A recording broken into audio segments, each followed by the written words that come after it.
escolhemos como tema de hoje tecer alguns comentários em torno da obra de Manuel Filomeno de Miranda. Bom, assim, a nível doutrinário, alguns espíritos, através, naturalmente, de nomes de grande destaque, notadamente Chico Xavier e Divaldo Pereira Franco, os mais conhecidos, marcaram a literatura a partir dos seus caracteres pessoais, e especialmente alguns, a partir das temáticas que passaram a utilizar nestas obras psicografadas. Vamos citar o exemplo, por exemplo, um dos mais conhecidos. Emmanuel, através de Chico Xavier, que nos traça um panorama fantástico do cristianismo nascente. Toda a estruturação do cristianismo nos é trazido por Emmanuel, por exemplo, a partir dos romances, chamados série de romances romanos, há 2000 anos, 50 anos depois, Ave Cristo, depois Renúncia, Paulo e Estevão, ou seja, é uma entidade, um espírito que nos traz grandes e fortes informações acerca da formação do cristianismo. E outras obras de sua lavra também, através de Chico Xavier, que nos traça um verdadeiro panorama do espiritismo mundial, mas sempre focado, por exemplo, no caso de Emmanuel, na ótica evangélica. Um outro exemplo, André Luiz, pelo mesmo médium, Chico Xavier, embora também tenha tido algumas obras em parceria, Chico e Valdo Vieira, então, médium espírita, durante uma certa fase. Por que todo mundo comenta André Luiz? Por que André Luiz se destaca? Porque ele nos traz uma série de obras que se propõem, e efetivamente o fazem, a revelar a estrutura da vida fora da matéria. Quer dizer, toda a sua literatura é voltada para o pós-morte, mas para o pós-morte no sentido praticamente da vida imediata. Então, ele é o que mais explora a questão das colônias espirituais e, notadamente, essa interação entre os chamados mortos e os vivos. Então, André Luiz se caracteriza por isso, também é bastante lembrado como se faz qualquer digressão doutrinária com relação a autores específicos. No caso do médium Divaldo Pereira Franco, é inquestionável a participação de Joana de Ângeles. Por quê? Porque Joana de Ângeles é a grande mentora da transformação literária e espírita, no sentido de puxar, vamos dizer assim, entre aspas, puxar o leitor, induzir o leitor, levar o leitor a explorar exatamente as áreas da psicologia humana, até então abordadas, mas mais sutilmente, de uma forma mais esmaecida, mais nas entrelinhas ou em situações pontuais. Então, é muito frequente falarmos sobre a obra de Joana de Ângeles, a obra de André Luiz, a obra de Emmanuel. Mas, por Divaldo Franco, também há um autor espiritual que se caracteriza por uma série de obras que marcaram e marcam ainda a literatura espírita. E esse autor é Manuel Filomeno Batista de Miranda, que os espíritas já estamos acostumados, através de múltiplas mensagens, de inúmeras citações, de várias obras explicativas, inclusive, da sua obra. Tamanha a complexidade e tamanho o número de informações que elas nos trazem. Então, nosso intuito na noite de hoje, de uma forma breve, seria mais ou menos, apresentar esse autor espiritual e trazer mais uma vez, pelo menos, esses títulos principais que coroam a sua obra, estimulando-nos para que façamos boas leituras e façamos uma boa leitura destas obras com maior profundidade, porque são aquelas que efetivamente constroem o nosso arcabouço intelectual dentro do Espiritismo. É aquela famosa ideia, se fôssemos para uma ilha, quais autores levaríamos? E dentro do Espiritismo, provavelmente nós faríamos uma amostragem desses autores espirituais que eu citei, Emmanuel, André Luiz, Joana de Ângeles e Manuel Filomeno de Miranda. Cada um atacando também, entre aspas, em uma área, em uma seara bastante específica, mas de grande significação para o Espiritismo, para o nosso dia a dia, para o equacionamento de problemas. Nós vamos ver que a grande especialização de Filomeno de Miranda é a área da obsessão-desobsessão, mas aí tratada em profundidade, que é o que nos interessa. Biograficamente, eu compilei alguns dados, eu prefiro ler de uma forma bastante breve. Ele nasceu em novembro de 1876, veja, 1976 lá na Bahia, a Bahia que nos legou e nos lega ainda grandes exponenciais da doutrina espírita, talvez, né, pela situação territorial, pela colonização, pela mentalidade dos seus habitantes, né, a região norte do Brasil, ela nos tem privilegiado com vários expoentes do espiritismo, né? Era uma pessoa que tinha uma cultura diferenciada, se formou em bacharel em comércio e fazenda. Algumas pessoas dizem, os grandes vultos do espiritismo eram ignorantes, no sentido, né, literal. Não, eram pessoas estudiosas, eram pessoas com uma boa formação intelectual, aptas, por consequência, a não aceitarem qualquer coisa, quaisquer informações. Ou seja, pessoas como Filomeno de Miranda forjaram a sua convicção, a sua fé, e se entregaram a estudos mais profundos exatamente pela lucidez que manifestavam. E a lucidez intelectual é uma dessas áreas, né? Pessoas que ainda dizem, o espiritismo, pelo menos no início, era para ignorantes, né? Ignorantes no sentido de que iriam acreditar nas manifestações espirituais sem maiores considerações. Pelo contrário, na verdade, o oposto é que se verifica. O próprio codificador era dotado de uma intelectualidade até hoje invejável. Os continuadores da obra de Kardec, nós sabemos, Leon Denis, Camille Flammarion, Gabriel Delany, e os cientistas que vieram a abraçar a sua obra, com um destaque especial para William Crookes, o descobridor do tubo de raios catódicos, por isso mesmo já demonstram uma intelectualidade acima da média, ou seja, eram pessoas que não se deixavam influenciar por ideias, por expressões religiosas de menor monta, por fenômenos inexplicáveis, já que eles estavam no ápice, podemos dizer, da compreensão humana com relação a estas situações. Pois bem, é diplomado em comércio e fazenda. Em 1914, ele disse que foi acometido por uma enfermidade bastante grave. Em 1914, nós temos, né, a Primeira Guerra Mundial, e nesse período 14, 18, nós temos uma série de manifestações de enfermidade no país inteiro, né? Nós temos a gripe espanhola chegando, já se localizando em várias regiões e que dizimou, né, tranquilamente milhares de pessoas, né, pelo mundo e no Brasil em especial, mais ou menos nessa época.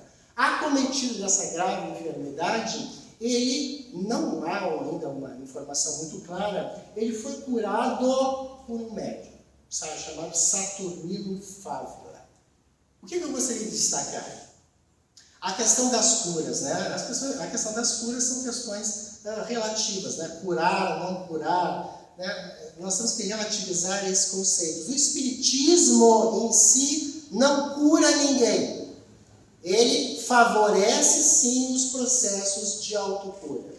Em algumas situações, em determinados momentos, para algumas pessoas, há uma espécie de movimentação espiritual, naturalmente invisível, que as leva a ter este contato mais claro, mais ostensivo com a manifestação da realidade espiritual, ou seja, com algum fenômeno mais patente, mais intenso. E isso lhes choca no primeiro momento, lhes atiça a sensibilidade e os leva, como consequência, a estabelecer raciocínios diferenciados com relação a tal temática. Foi o que aconteceu com Allan Kardec, né? Que tem a sua atenção despertada para os chamados fenômenos das mesas que giravam e que se elevavam no ar, e que vai verificar em loco, né, pessoalmente, para ver se aquilo não se tratava de um fenômeno de prestidigitação, né? Algum tipo de manipulação mágica, ou se não era efeito do que ele chamava de eflúvios eletromagnéticos ou magnetismo animal, que era algo já francamente estudado naquela época, chamada eletricidade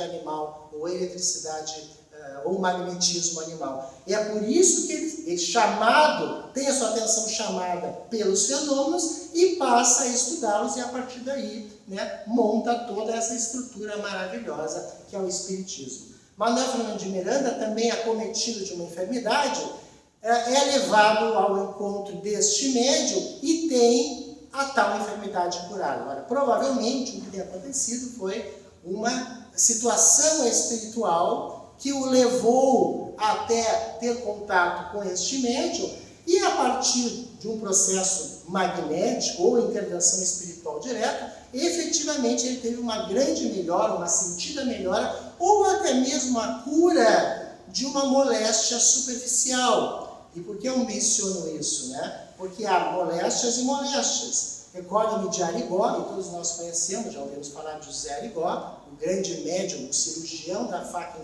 enferrujada, era o título, né, que lhe davam, né, em Congonhas do Campo, Minas Gerais, que ele, muitas vezes, ao analisar a fila dos prováveis atendidos, dizia: tu posso tratar, tu eu não tenho autorização, tu eu tenho a permissão, com relação a ti não posso fazer nada. Por quê? Porque há moléstias ligadas ao karma pessoal que não podem e não serão demovidas, exceto pelo trabalho pessoal, quando assim efetivamente puder ser, e há outras, embora até mesmo uma manifestação exterior mais grave, que podem ser efetivamente removidas. Às vezes, não definitivamente, mas durante um período, para fazer com que a pessoa que recebeu aquela benesse reflexione e passe, a partir daquele momento, estabelecer uma nova forma de condução da sua própria vida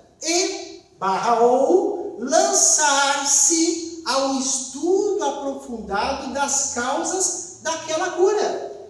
E foi o que fez Manuel Filomeno de Miranda. Ora, como que essa pessoa, este médium, semi-ignorante provavelmente, através da imposição das mãos ou da prescrição homeopática, tanto faz na época, não sei de que forma foi, retirou-me aquela moléstia, curou-me, entre aspas. E ele faz esse tipo de inquirição e se torna um adepto da doutrina espírita, já que ele era um médium espírita, esse Saturnino. Nessa época ele começa a frequentar a União Espírita Baiana, conhece José Petitinho, que foi um grande expoente do espiritismo no norte do nosso país. E passa a dedicar-se às reuniões mediúnicas. Então nós temos o grande autor, Manuel Filomeno de Miranda, encarnado, fazendo parte da União Espírita Baiana, e que passa a dedicar-se ao estudo da mediunidade. É convidado a frequentar reuniões de atendimento espiritual. Na época elas eram muito mais livres, abertas. Hoje, por uma necessidade imperiosa, as reuniões são bastante restritas, né? E ele passa, nesta frequência, a observar a sistemática, como eram conduzidas aquelas reuniões, as manifestações espirituais que ocorriam através dos médiuns, e, através do seu estudo, ele começa a especializar-se na temática, inclusive tornando-se doutrinador desses encontros. Ora, tornar-se doutrinador de uma reunião mediúnica, principalmente as voltadas à desobsessão, é algo de extrema importância, mas nós diríamos de extrema gravidade. Porque o diálogo que se mantém, me perdoem a repetição para aqueles que já sabem, que estão acostumados, já têm uma ideia, mas manter o diálogo com o desencarnado não é tão simples como parece para algumas pessoas. Muitas pessoas, talvez por ignorar o mecanismo, acham não. Então, nós estamos numa reunião, há total segurança, o médium incorpora, fala e eu só converso com o espírito e tchau, terminou. E ele vai embora. Não é assim. né? Nós sabemos que a desobsessão, embora não seja a nossa temática na noite de hoje, mas indiretamente é um grande processo psicoterápico. E como qualquer psicoterapia, para aqueles que já fizeram ou fazem, nós sabemos que prescinde de uma gradação, de um tempo, de uma delicadeza, ao mesmo tempo de uma profundidade, né, de pesquisa, né, de mergulho na pessoa que está na condição de paciente, que extrapola aquilo que o amadorismo poderia imaginar. Ah, mas é uma simples conversa. Não é uma simples conversa, né? É todo um processo de relaxamento, é todo um processo de aproximação, embora não de criação de laços de afeto, mas de aproximação. É o estabelecimento de um liame de confiança, até que haja o processo, né, de libertação inicial das emoções mais profundas, e etc, etc, etc. Isso se materializa e se manifesta durante as reuniões de desobsessão. Então, transformar-se em um especialista nessa área é algo de suma importância, porque há milhares de situações que podem ocorrer durante o trabalho dessa natureza. E é o que ele faz, transforma-se num grande especialista na desobsessão. E ele desencarna em 1942 com esta bagagem. Muito bem, chegando ao plano espiritual, o que Manuel Filomeno de Miranda faz? Solicita estudos complementares. Porque nós sabemos que lá é o mundo causal. Então, tudo aquilo que nós aprendemos aqui parte das informações de lá. A técnica da desobsessão, conforme Allan Kardec nos afiança, é uma técnica estritamente do domínio espírita. Expulsar espíritos, exorcizar, são situações análogas muitas vezes, mas não iguais. Para alguns pode-se dizer, afastou o espírito, expulsou o espírito, exorcizou o espírito. Cada um utiliza a sua técnica, e eu não vou entrar no mérito delas, né?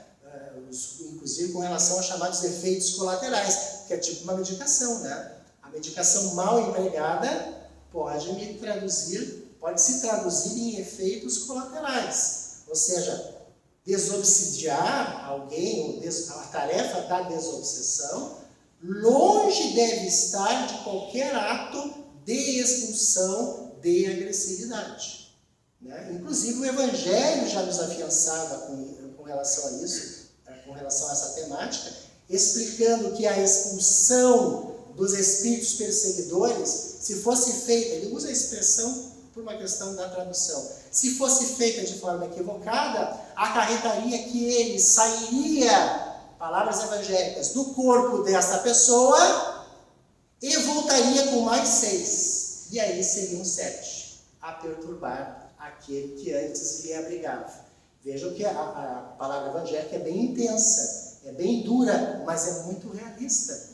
A técnica da desobsessão é uma técnica de amor acima de tudo, de convencimento, mas um convencimento não através de ameaças, não através, vamos dizer assim, do emprego da força, né, em suas várias dimensões. Pois bem, desencarna em 42, passa por mais um vasto curso de aprimoramento espiritual, e existem, e são vários. Inclusive, agora eu estava falando e me veio na mente, embora não ligado a esse assunto, embora nós tenhamos feito uma referência à psicologia, que certa feita eu li em alguma obra, não me recordo qual, que fizeram uma pergunta a Joana de Ângeles, através de Divaldo, sobre como que ela conseguia administrar tão bem esses conceitos da psicologia, da psiquiatria, enfim, se ela havia desencarnado em 1822, a última reencarnação dela, em 1822 aqui no Brasil, e naquela época não existia nada, né, a nível de informações dessa natureza. E como então que ela poderia reproduzir essa questão de uma forma tão perfeita os conceitos de Jung, de Freud principalmente? E ela respondeu mais ou menos nesses termos, tipo assim, com quem tu achas que eles obtiveram essas informações? E ela complementa. Aqui, em reuniões do plano espiritual, esses espíritos que ficaram conhecidos na psiquiatria, na psicologia terrestre, passaram por exaustivos cursos relativos às ciências da alma, às ciências humanas. E quando reencarnaram já com essa bagagem, aptos a desenvolverem-na, como fizeram um trabalho excepcional. Ambos realizaram trabalhos excepcionais e, segundo informações dos benfeitores, prosseguem no plano espiritual, aprimorando ainda mais tais conhecimentos. Então, os espíritos que têm uma superioridade inata, ao desencarnarem, procuram exatamente essa instrução complementar, como foi feito aqui com Manuel Filomeno de Miranda. Em 1950, 8 anos depois, Chico Xavier psicografa uma página de Manuel Filomeno de Miranda endereçada a Divaldo Franco. Era uma mensagem de estímulo, de otimismo, a fim de que Divaldo, ainda em início de jornada na mediunidade, já que ele nasceu em 1927, nós estamos falando em 1950, 23 anos, né? 23 anos de idade, aquele impulso, aquele incentivo para que ele prosseguisse nas suas tarefas. E só a partir de 1970, 20 anos depois daquela comunicação, é que Manuel Filomeno de Miranda se apresenta para Divaldo Franco, tentando estabelecer com ele um programa agora de ação através da obra psicografada.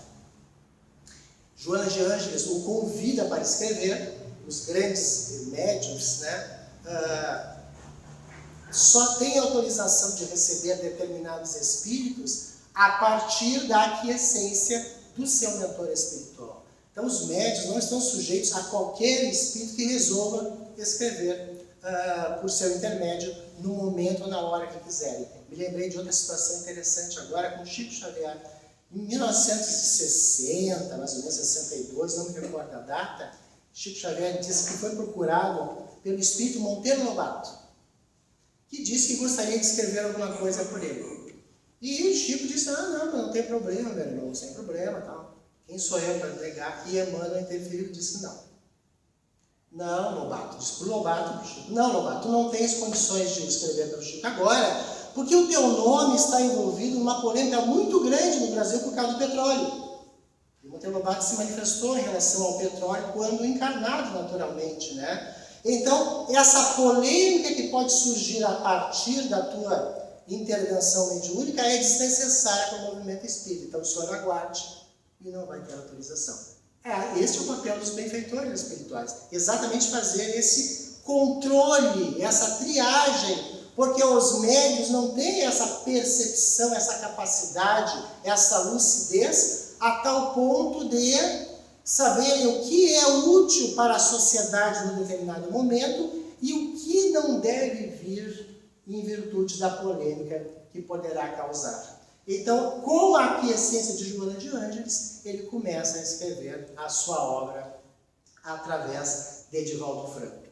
Eu fiz uma relação aqui no sentido histórico das obras. A primeira obra que nós podemos citar, e não vou citar todas as virtudes do tempo, é a obra chamada Nos Bastidores da Obsessão. Essa obra é notável, porque ela abre exatamente a temática da obsessão. E ela abre falando da obsessão que atinge uma família real que viveu na Bahia por volta de 1938 e 39. Né? Os acontecimentos ocorreram em 1937 e 38, perdão. E foi uma situação real de obsessão relacionada àquela família. E o mais interessante é que essa obra, editada em 1970, Nos Bastidores da Obsessão, que é um clássico, vai falar de um assunto muito complexo, que são as chamadas lideranças do plano espiritual inferior. E ele cita a participação de um espírito intitulado, que se chamava Doutor Teofrastos. Você já deve ter ouvido falar, ou então ouviu falar. Esse Teofrastos, e eu também não vou entrar em maiores detalhes, mas só para nos situar, era um espírito ainda extremamente endurecido moralmente, mas com um grande potencial intelectual. Inclusive, durante a Idade Média, ele havia se dedicado às práticas da alquimia, que na verdade era a ciência do momento, né? Os alquimistas eram os antepassados dos químicos e dos físicos. Eles é que manipulavam todas as fórmulas, né? A própria farmacologia deve muito aos alquimistas. E esse doutor Teofrastos havia sido um alquimista.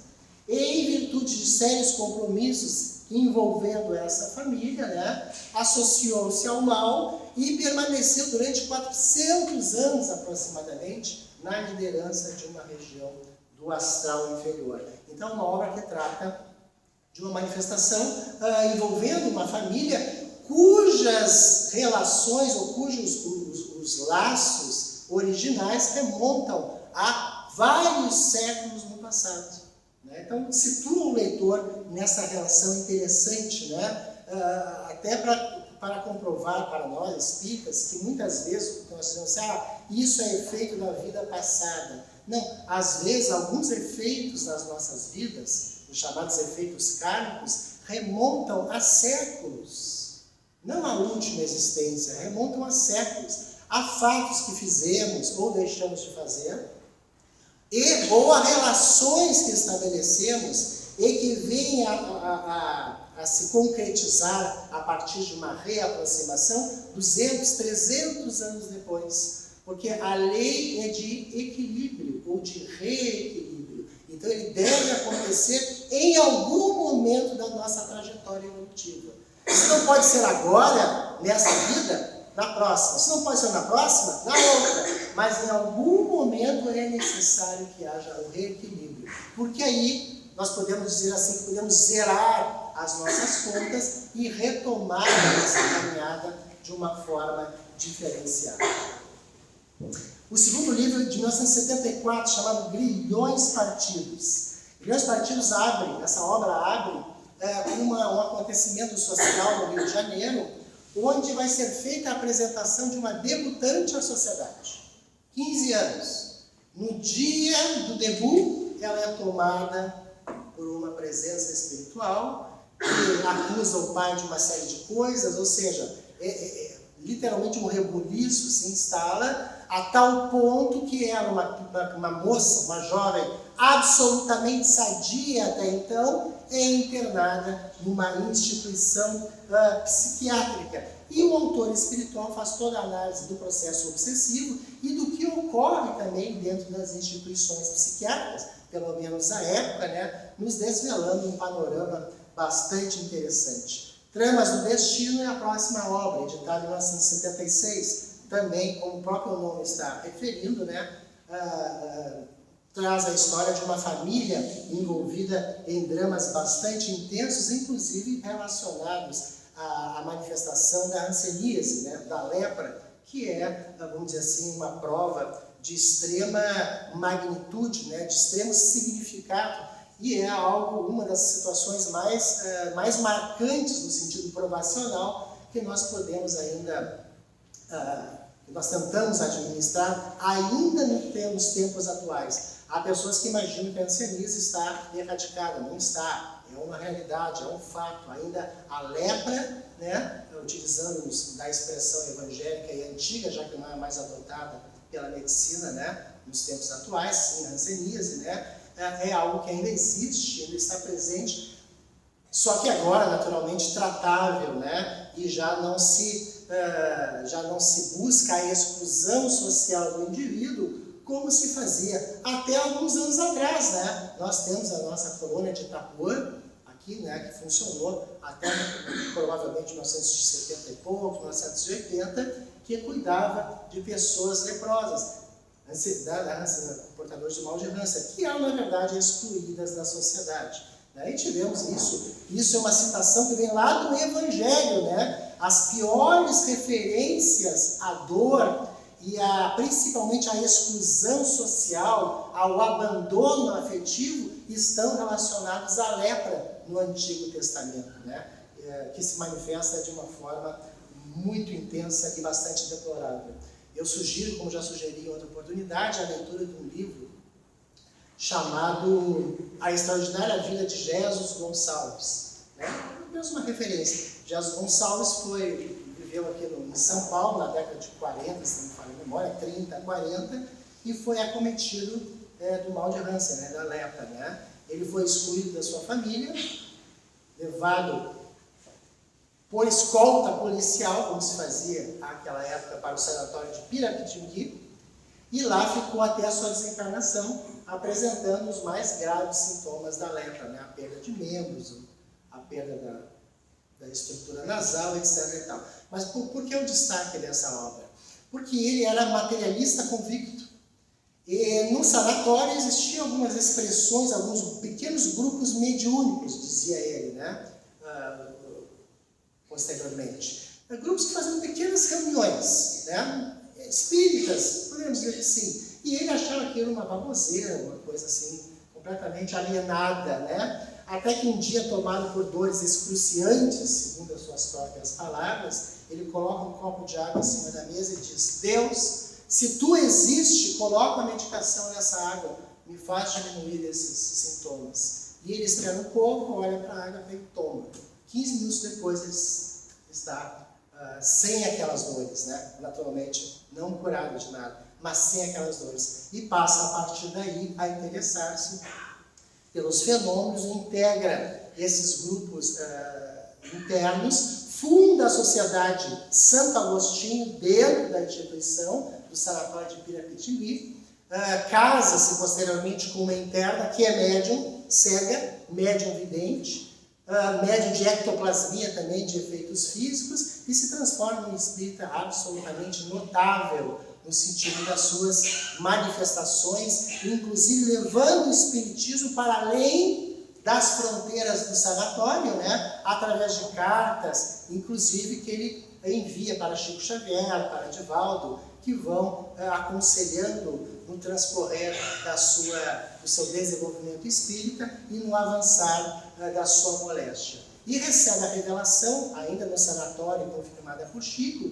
de que ele, Jesus Gonçalves, teria sido a encarnação anterior, no século III da era cristã, Alarico, o rei dos visigodos, que invadiu Roma, né? E que, em virtude das suas atuações, das suas manifestações bárbaras, selvagens, adquiriu este cargo que ele já vinha resgatando no transcorrer de várias existências, sistematicamente apresentando a ancianíase no seu corpo.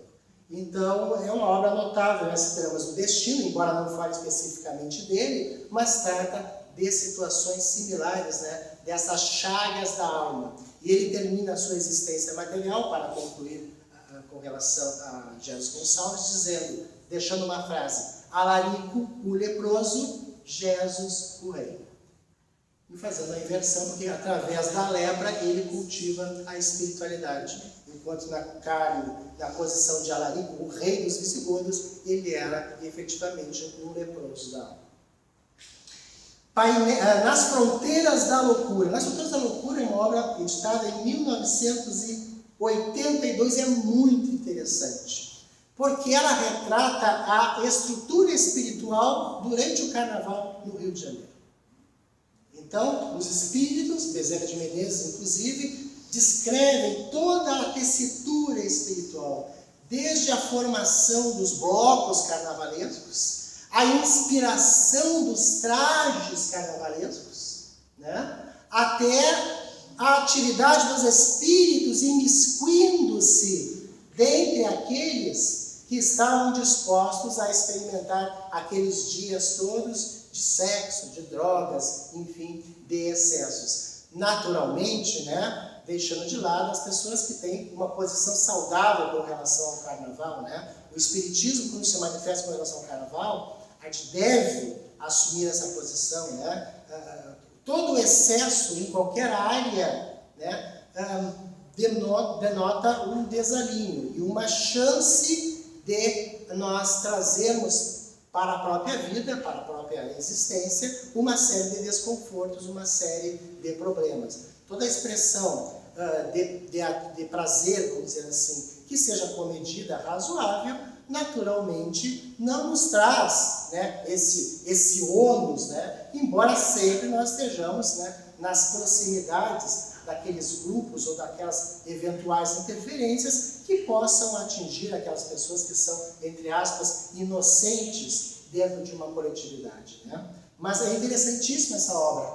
Vejam que ele vai fazendo sempre análises das interferências espirituais em várias situações existenciais, até situações naturais, e que fazem parte do folclore e da história de um país, como no caso o carnaval. Por que ele faz, me permitam um pequeno parênteses, por que ele faz isso? A ideia de Manuel Filomeno de Miranda, através das suas obras sobre a obsessão, é nos assustar, é nos tolher, é nos impedir. Não, é de nos mostrar a realidade espiritual em suas múltiplas facetas. Não é transformar a nossa vida, os nossos problemas eventuais, em, vamos dizer assim, em algo cuja origem necessariamente sejam os processos obsessivos. Nada disso.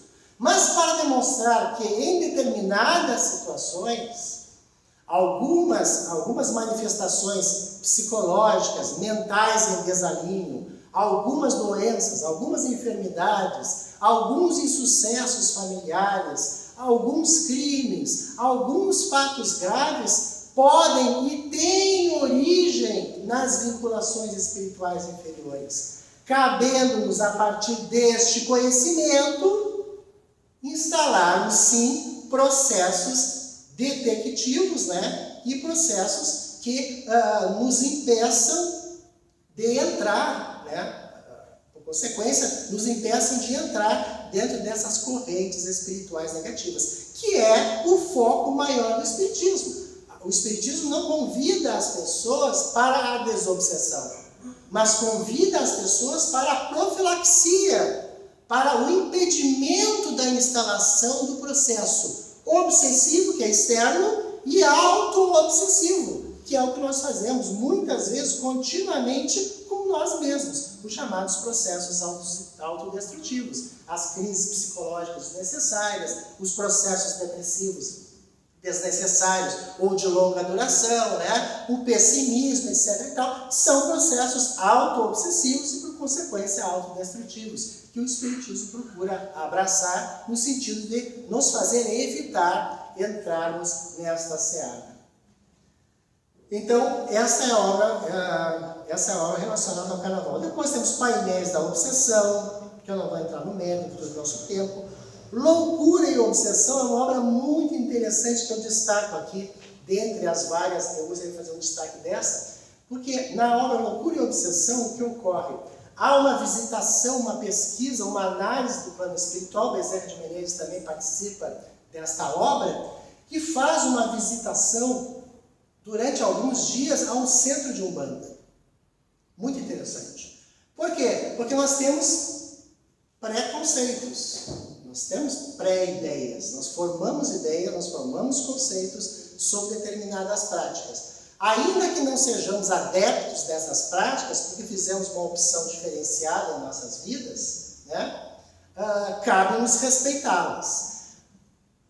Para que o respeito seja o mais amplo possível, e não apenas, eu respeito no sentido da educação, é preciso conhecer. Então, nesta obra, Loucura e Obsessão, os espíritos vão visitar uma sociedade de Umbanda séria, porque existem casas espíritas que não são sérias. Então, existem casas de Umbanda não sérias e sérias. Então, visitam uma casa de Umbanda séria para analisar o que é feito lá, como é feito, como os espíritos se manifestam, quais os espíritos que se manifestam, qual, na verdade, a grandeza daquele trabalho ou não, quais as necessidades apresentadas pelas pessoas, o que diferem aquelas pessoas que vão ao centro espírita daquelas pessoas que vão à sociedade umbandista, o que elas levam de bom, o que elas levam de negativo, muitas vezes. Então, é uma análise neutra da atividade de uma sociedade umbandista que nos leva, inclusive, a gratas surpresas, né? Não que nós não saibamos, até intuitivamente nós temos essas ideias, esses conceitos, né? Mas saber que muitas vezes as mesmas falanges espirituais que ocorrem ao centro espírita e que literalmente sustentam a instituição espírita, atuam também na sociedade umbandista, né? Porque o que se visa no final é o favorecimento daquelas pessoas com necessidades relacionadas à mediunidade em desequilíbrio, relacionadas a conflitos domésticos, naturalmente, né, dando uma margem, né, a um estudo um pouco mais diferenciado com relação às necessidades filosóficas, científicas, culturais, que muitas vezes se manifestam, né, de uma forma diferenciada entre a Umbanda, entre os umbandistas e os espíritas. Mas é uma obra interessantíssima que demonstra, mais uma vez, a facilidade com que Filomeno de Miranda tem de adentrar nesses meandros dessas temáticas, né, tão importantes e tão pouco estudadas no Espiritismo. E quando trazidas à tona para o estudo, são trazidas superficialmente, gerando mais preconceitos do que verdadeiras ideias que nos acrescem, vamos dizer assim, um grande conhecimento. Aí vai Trilhos da Libertação, Tormentos da Obsessão, Sexo e Obsessão, que explora toda a temática da sexualidade, a sexualidade normal, a sexualidade adulterada, a sexualidade deprimida, a sexualidade transformada, com especial destaque para a presença espiritual do Marquês de Sade, aquele mesmo da literatura clássica, né, da França revolucionária, o mesmo Marquês de Sade, com seus versos, né, que escandalizaram a França, a Europa e o mundo inteiro, reaparece nessa obra, Sexo e Obsessão, comandando uma região, no astral inferior, que se volta exclusivamente para a exploração sexual das pessoas desavisadas, com todas as consequências, etc. e tal. E se termina, né, se completa essa relação, já que nosso tempo se esgota, e eu não vou ler as demais obras, com as últimas, que nós já estamos mais familiarizados, né, a Transição Planetária, né, o Amanhecer de uma Nova Era, que são as duas obras mais comentadas no último ano, nos últimos 2, 3 anos, né, que fala exatamente dessa grande transformação que acontece com o nosso planeta, né, fadado a modificar-se, a transformar-se de provas e expiações para um planeta de regeneração, onde é necessário que haja todo esse transtorno que está acontecendo agora. Me perdoe a repetição mais uma vez, mas nós sabemos que para que ocorra a acomodação das placas tectônicas a nível de planeta, a nível de geologia, é necessário o tremor. E esse tremor afeta a muitas pessoas, né? Centenas, milhares de pessoas. Após os tremores, a acomodação. Então, para que o planeta espiritualmente se acomode numa nova fase, é necessário a ocorrência desses tremores. Os tremores morais, né? Os tremores que nos causam espanto cada vez mais, ligados à corrupção, ao abandono, à fome, à miséria, né? a luta em várias partes do globo de uma forma simultânea e selvagem, e etc. e tal. Então, são duas obras que nos alertam de uma forma bastante intensa com relação a isso, coroando praticamente a obra de Manuel Filomeno de Miranda, com relação aos alertas, né? E conclui ele na sua última publicação com a obra intitulada Perturbações Espirituais, que foi lançada no ano passado, né? Na Feira do Livro do ano passado, completou exatamente um ano, agora está completando.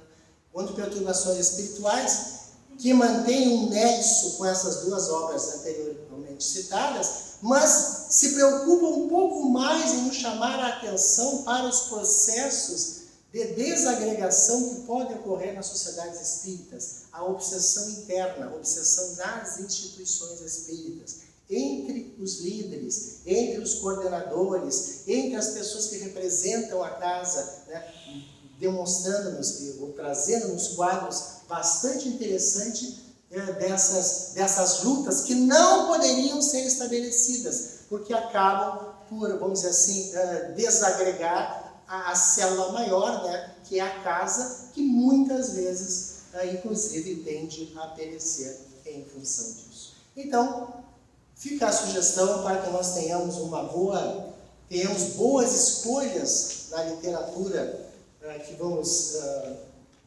ter ao nosso lado nos próximos dias, né? Ou nas nossas próximas leituras, que optemos por esses autores que são absolutamente reconhecidos e que têm um papel de grande destaque no movimento espírita, por uma causa absolutamente justa e explicável, como nós procuramos colocar aqui nestes rápidos momentos.